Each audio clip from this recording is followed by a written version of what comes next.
Welcome to the 1% Insight. Today, I'm joined by founder and CEO of Indeemo, Eugene Murphy. Eugene's company has an in-the-moment video research platform that leverages mobile, video, and AI technologies to give you a direct, unfiltered, contextual understanding of what really matters to your target audience. This conversation is one you won't want to miss.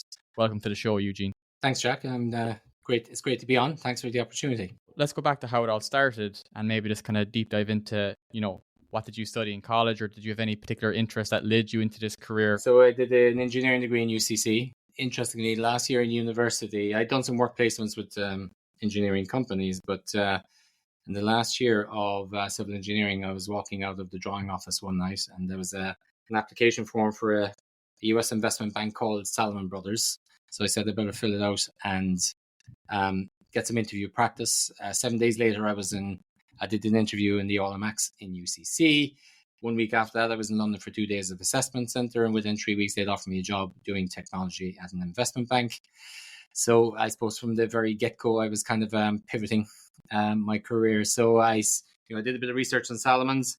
This was before the internet, believe it or not. I went into the library to see what they were all about and just realized that they were an amazing, amazing bank with an amazing reputation. So so I started off my career in London, jumping straight into technology, and kicked it off from there. What we like to chat about on the 1% Insight is the challenges that people experience as they're growing through their career. So during that phase of just in the door after college to, Indeemo, how did that kind of phase of your career look like? Yeah, so I'll tell you the story. So the first 3 years, I went into Salomon Brothers. So I started off in technology as a graduate. And I started off doing systems administration and worked on the trade floor tech support team. Got into business analysis, so I trained professionally as a business analyst. And over the course of 3 years there, basically, I got into project management and then into product management. So I was working on the fixed income, the bond trading desk, doing electronic trading systems. On that journey, basically, I kind of got headhunted into a startup called Market Access, which was a JP Morgan spin-out. So when I joined them, there was 4 of them in the London office. And over the period of 2 years, we took it from 4 people to 40 people. Designed the Eurobond trading platform from scratch, and got it up and running. And that really kind of got me into product. I really love kind of getting into product and the creative aspect of that. So it's been 5 years in London at that stage. At that stage, then basically I was dating who's now my wife, Caroline. So it was either stay in London forever or kind of get out. So I packed it in from the fast paced city career in London. I came back and I set up my own business in Ireland for a while. So we set up a kind of an architectural design practice. And through the Celtic Tiger period, that was obviously very successful. Over that period of time, obviously got married and had 4 kids. So this kind of segues me into the Indeemo story. So the genesis for the startup that has become Indeemo since, right, is we created a social network where families could capture and share kind of everyday moments and videos and images, text, and kind of push them into a private social network. So you could create a micro social network of family, and they could all kind of capture and share and be part of these moments, these everyday moments. That was essentially trying to be Facebook for families.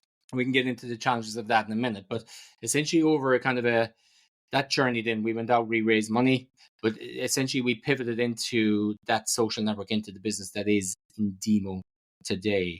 So that first phase, we can double click into that, was very, very challenging because you're taking an idea where you're sitting at the kitchen table and then you're trying to go out and conceptualize it and raise money and all those things. So that was challenging. That was character building. So we can dig into that if you want to check it. Yeah, that would be super. And like a lot of the audience as well would be maybe people primarily in kind of B2B marketing roles, but there's also founders, maybe first-time founders that are looking to start their own business. We've had a lot of guests that have been in the services industry, which wouldn't be very product focused. It would be kind of more B2B in that sense of professional services. So anything from the agency type of model or consultative business models as well. So we've had a few of those guests speaking about how they found, especially the first couple of years, starting off their business. It can be a daunting task for many people to go through, and it's a big leap, especially coming from a career that is, very safe, great wage, all those things you leave behind to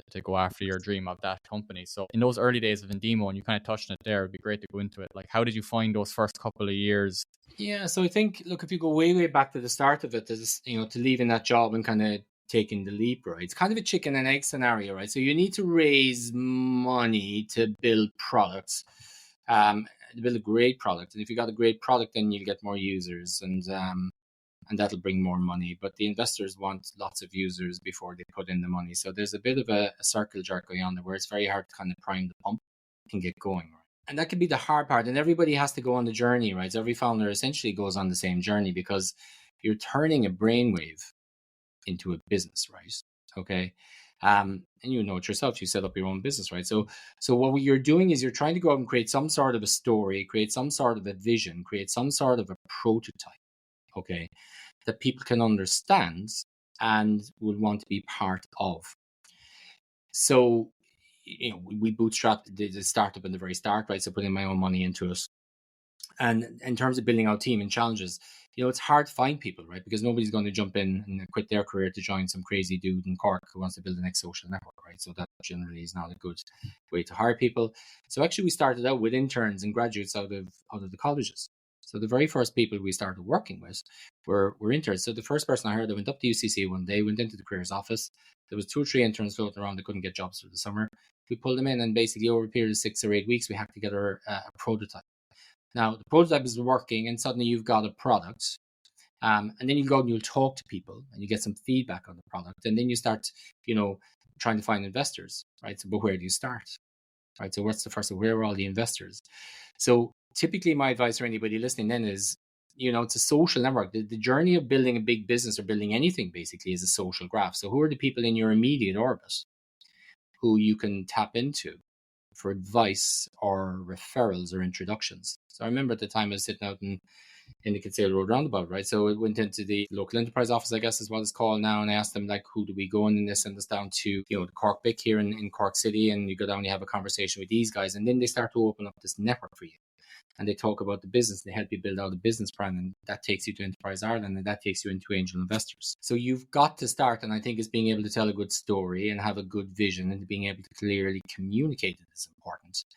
Because at the start, you're prototyping essentially a product, but you're also kind of telling a story about a business and you're putting together projections. But the key thing is to keep driving on. So I think they obviously believe in what you're doing. Okay, be very passionate about it. And I think the passion does attract people, right? If you're really, really committed to what you're trying to do here, I think you'll attract team members, you'll attract potential investors, you'll attract supporters. So that's basically been the journey of kind of getting the pump primed, which eventually kind of gets you to the first investors, you raise some money, and then you start to build up momentum from there. That's a crossroad that a lot of founders, especially probably in the technology industry, where you need that capital to build out and expand the product offering that you have. We've had a couple of people on the podcast chat about that, how they navigated from going from bootstrapped to dealing now with investors, and it's a whole different type of business almost overnight in terms of how it might work. So it'd be interesting to get your insights on how you navigated that in terms of going from bootstrapped and your own career to now speaking with investors, pitching for capital. Yeah, so you know, you bootstrap it, you put in some of your own cash. You know, I think getting grant assistance is very important at the very, very start. So like there are some great Enterprise Ireland was a huge backer of ours. Even the local enterprise offices are very, very supportive. So what you're trying to make your money go as far as you possibly can. Okay. So it's all about being super resourceful and kind of scrappy. Okay, and trying to extend your runway for as long as you possibly can. So I think the funding journey really was put in some of your own money, get some sort of a prototype together, get some sort of a deck together, go talk to the people who've got grant assistance and grant supports. Be passionate, be transparent about it, right? Be kind of realistic in your expectations. And in fairness to the Irish government, it does back entrepreneurs, right? So Enterprise Ireland is probably one of the biggest VCs on the planet right now, right? Certainly the biggest seed VC, I think, in Europe. Enterprise Ireland, the local enterprise offices will fund some consultants to come in and they'll shape your thinking and they'll give you a business plan and they'll give you a go-to-market strategy, right? So the resources are closer than you think. And there's a lot of stuff online now as well. What it does is it opens up different social networks for you. So once you get into the local enterprise offices and you're credible, you know, they will then ask you to prove yourself and take a bit of money and come back with a better prototype, get some users, validate the concept. So it's all about constantly these kind of, you know, these concentric circles of getting bigger and bigger and bigger, right, of validation. So start small, get some users, prove the concept, come back, let them know that their grant money is, you know, funding something that could be a real business someday. What that does then basically is it opens you up to Enterprise Ireland.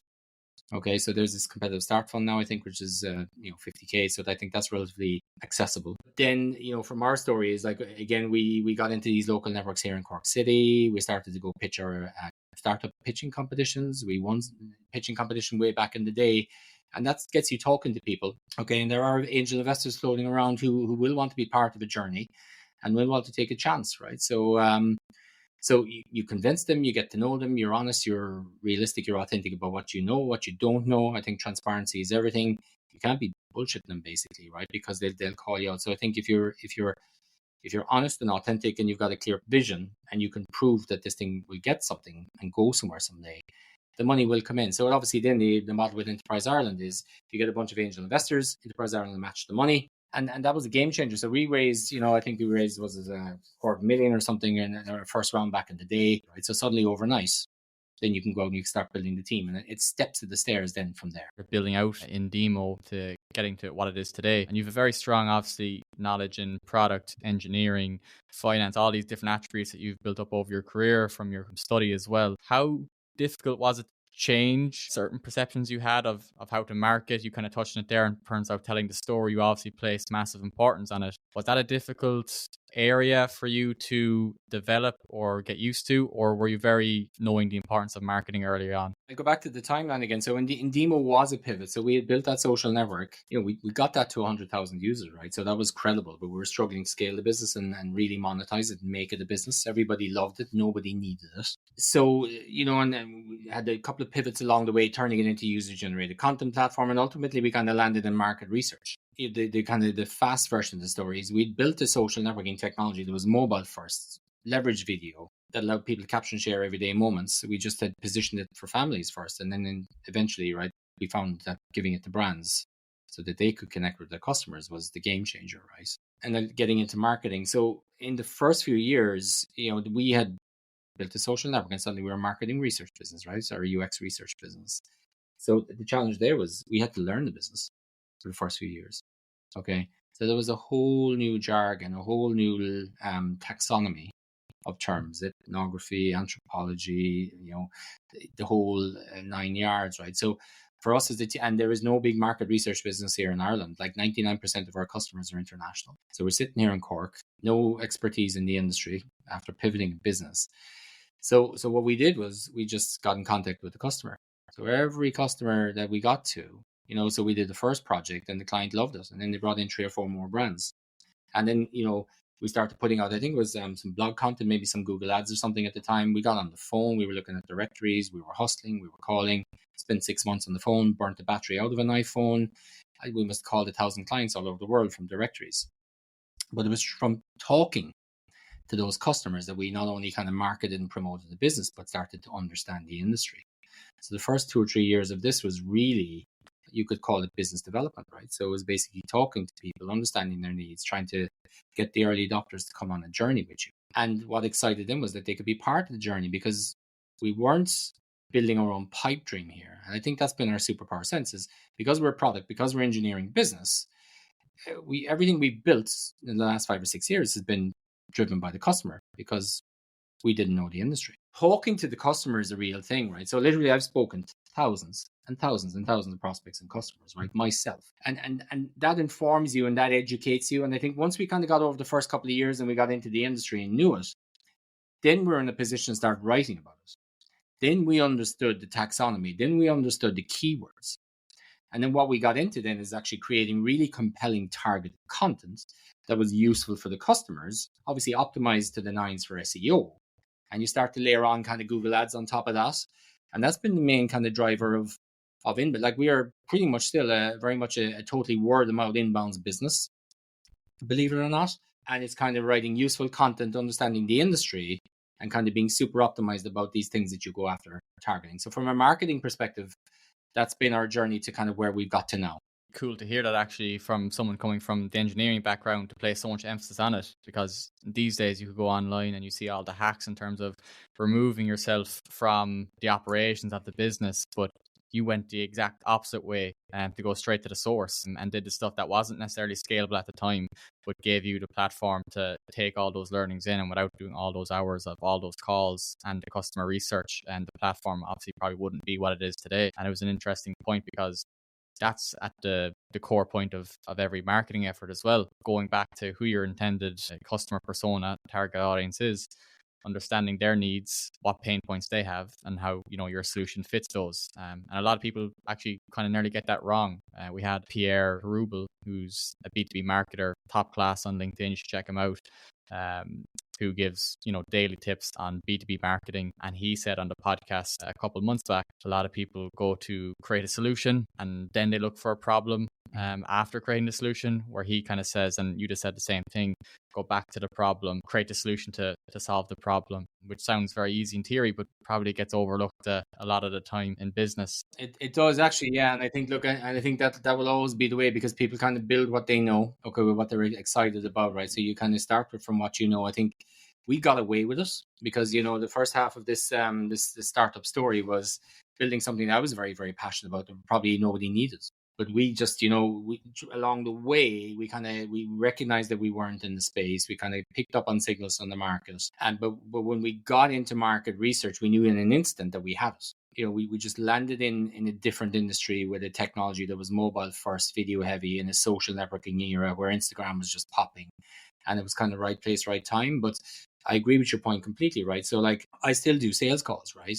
I'm on the phone even today. We are shaping the product and shaping the business model in consultation with clients, right? Because things are changing so bloody quickly, right? So you like, customer centricity is the only thing that matters, right? You like put the customer at the center of your organization and just stay there, right? Because they will tell you what their pain points are, and they will tell you what they need.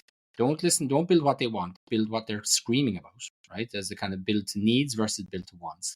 And by having that understanding and being that close to the customer, then it's easy to do the content, it's easy to do the targeting, but you can't do it the other way around. You have to be in contact with your customers to be informed, to be relevant, to be able to produce the content that's hopefully they'll find by searching for it at some stage. Probably one of the most important parts going to the future as well, how you've positioned Indeemo, because I see it myself working with our clients, and what they find really valuable is obviously you have your deliverables and all that, but it's actually more so, being on social and understanding the research and the data that you're getting from your, target audience online through social media channels. And then like those monthly analytic reports, you're getting all that first-hand data from customers saying they like this, they didn't like this.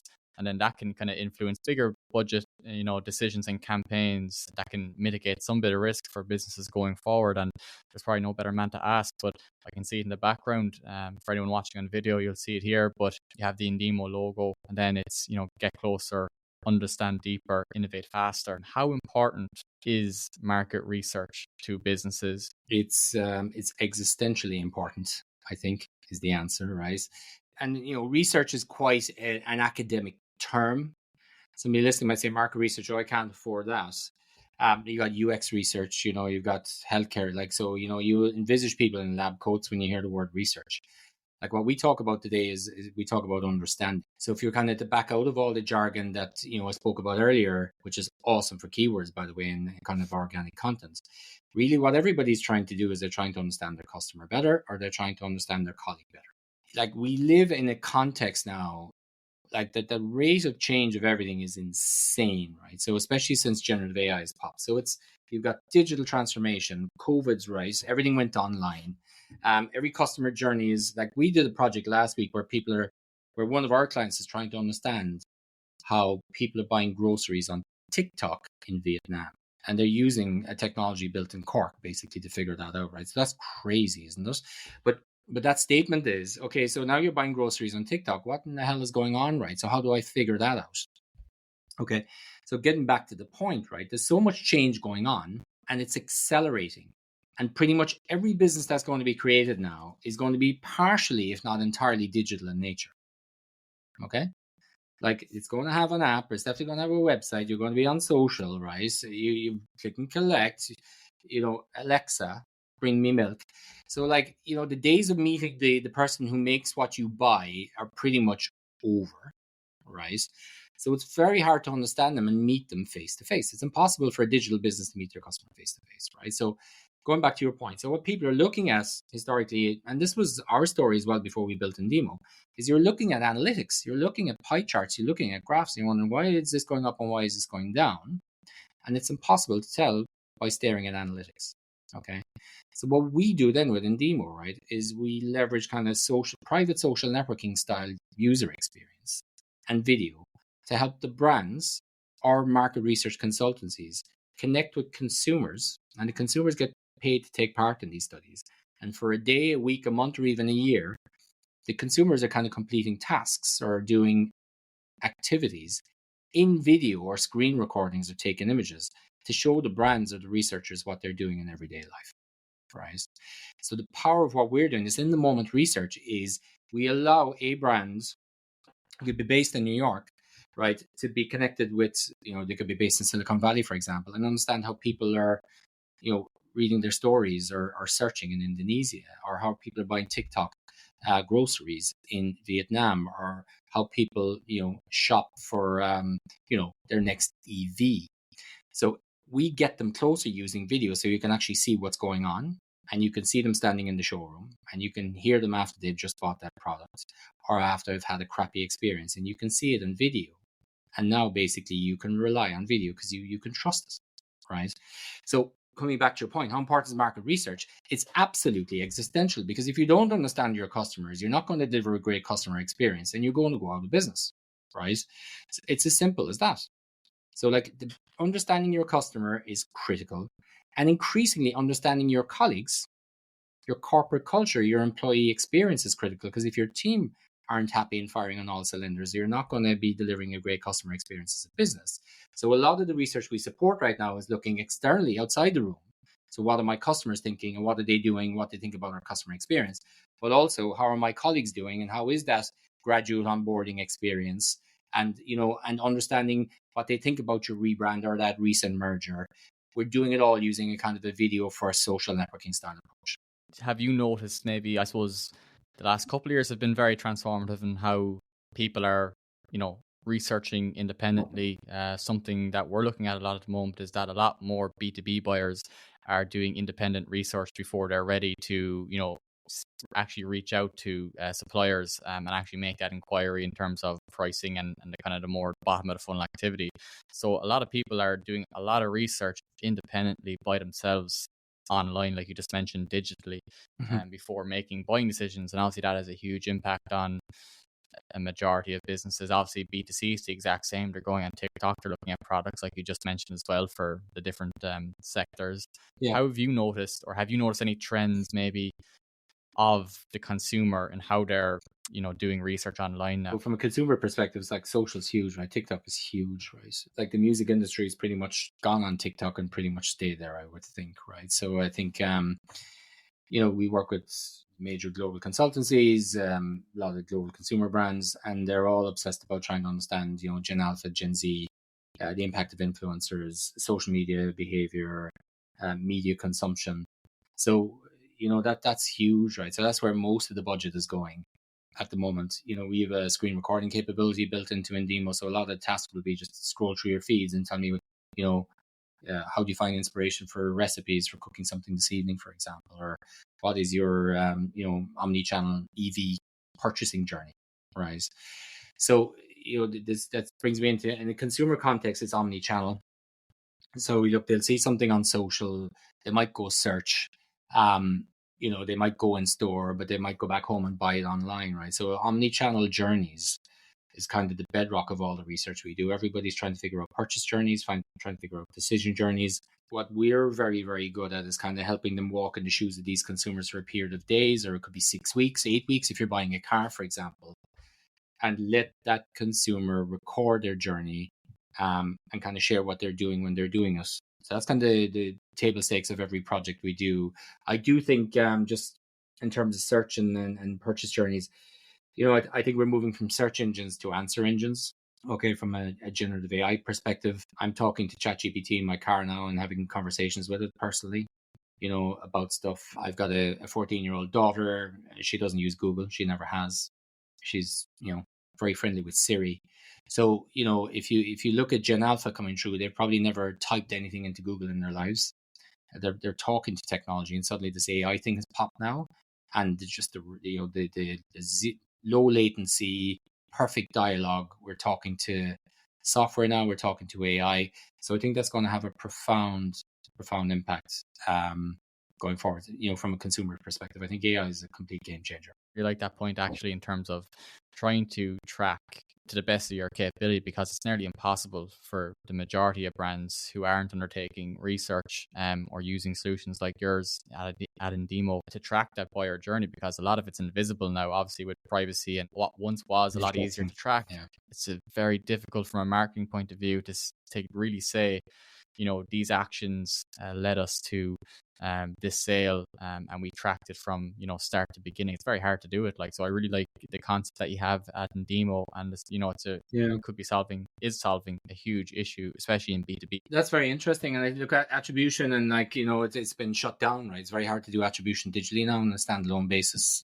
Privacy is critical. I think the days of obviously cookies are over, right? I'm not a marketing expert, but so like one of our core principles here is kind of data privacy and data safety. Like brands need to have a transparent connection with their customers now, right? And you can't be kind of cooking your way to understanding, right? So I think what we do then is, when people take part in a research project, the consumers paid to take part. They know the brand wants to listen to them. The brand is authentically kind of trying to understand them, and there's an opt-in consent form, and the data privacy is all taken care of, and the consumer gets paid, and it's almost like a fair exchange for kind of real life understanding, right? So it is interesting. I think analytics and cookies and all these kind of things, they're being blocked at every kind of step of the journey now, and omni-channel is like, it's impossible to do it. So our whole approach then is just connect with the customer and let the customer take you on their journey and try and figure it out from there. So we play very nice with analytics, because everybody's investing in big data, and there's analytics coming out of your ears right now, but they'll only tell you so much. They do have blind spots, and they'll never tell you why somebody is churning or why you've got this pinch point in your customer journey. So that's where Indeemo is usually deployed, to kind of go in and shine a light using kind of screen recordings and video and a kind of a private connection to these individuals, to kind of figure out what's really going on. And AI then basically, which kind of segues on maybe to AI, but AI is allowing us to kind of do that sort of one-to-one video-based research at scale. It's very, very exciting now. And what we're seeing here is that we live in a qualitative research context here at Indeemo, right? And everybody's used to quant and analytics. But what I personally believe is, I think that qualitative research approaches, such as video, for example, video-based studies, like they're going to scale into hundreds, if not thousands of consumers, and they'll become almost quantitative in scale. So there's a massive transition going on right now. And it's interesting, to your point, brands see the opportunity. It isn't as expensive as you would think. And it does allow you to basically see the customer and figure things out. And the last question I would have would be, what advice, based on your 1% insight, the importance of market research and how they can kind of understand their customer best? Invest in it. And just as a general principle, it's get as close to your customer as you possibly can, right? I think from again, when in the marketing context here, market research is typically, maybe people will do surveys. Historically, they might do focus groups or something like this, right? Focus groups are perceived as being expensive, and it's fairly inaccessible. It used to be historically inaccessible to most businesses because it is quite expensive. What we're finding now with generative AI is that I guess the cost of qualitative research is going to come down, and the scale of it is going to come up, right? It's going to really, really scale. So yeah, pulling all the threads together, right? So I think understanding your customer is absolutely critical to build a successful, scalable business that endures. If you want to kind of have a successful business, you must be building something or delivering something customers actually need. So what's their pain, right? It can't be something that they kind of want or would like to have. So the advice then would be to, invest in market research in any guise, by the way, and just be informed about what your customer really wants. Like, depending on where you are in the spectrum, like you could be a large brand, you should pick up the phone and contact Indeemo, and we'll show you how to do it. But if you're at the start of a startup journey, just go talk to people, talk to your target customers, right? So anywhere along the spectrum, from an entrepreneur like yourself, Jack, starting out, right, doing very, very well, to a multi-billion-dollar business. It's just about being in contact with your customer, right? And funds are light. You talk to them and you have a conversation with them. If you have the budget, you can come and talk to a company like Indeemo. If you're a multi-billion-dollar brand, you'll be going to global consultancies who'd probably be working with us. But you got to start. You got to get close to the customer, and when you do that, you get a deeper understanding of what they really need. And when you figure that out, you can build something that they'll actually pay for. Thank you today for sharing your 1% insights. Where can our audience find you and Indeemo online for their own research? Yeah, fantastic. So look, I'm on obviously LinkedIn. I don't tweet very much anymore. And Indeemo.com, INDEEMO.com, and check us out. Brilliant. Thank you very much, Eugene.